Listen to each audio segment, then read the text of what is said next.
Alassane Ouattara, donc cette date, c'est tout nouveau, hein, le 27 juillet, ça sera vraiment une première entrevue. Est-ce qu'elle est le symbole de la réconciliation?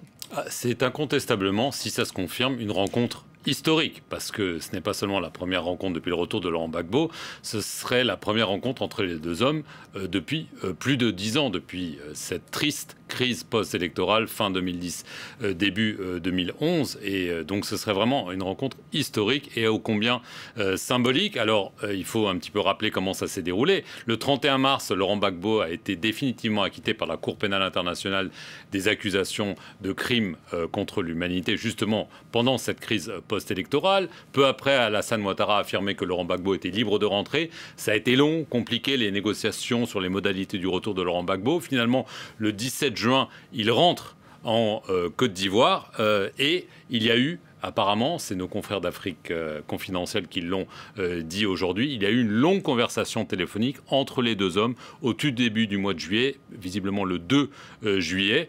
C'est Laurent Gbagbo qui aurait appelé Alassane Ouattara parce que depuis des mois, j'ai pu parler aux proches des deux hommes et chacun attendait un petit peu que l'autre fasse ce premier geste. C'est apparemment Laurent Gbagbo qui l'a fait. Il y a eu une longue conversation.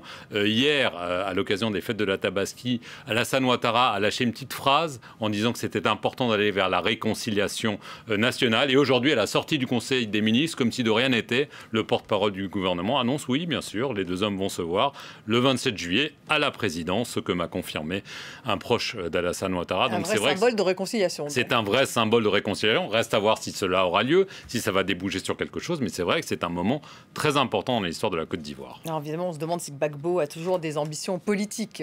Évidemment, c'est la grande question. Et Laurent Gbagbo a eu des mots où il a laissé entendre évidemment que c'est un homme politique et qu'un homme politique ne meurt jamais. Autant dire qu'un homme politique fait toujours de la politique. Et il y a eu cette rencontre très importante aussi, le 10 juillet, il y a quelques jours.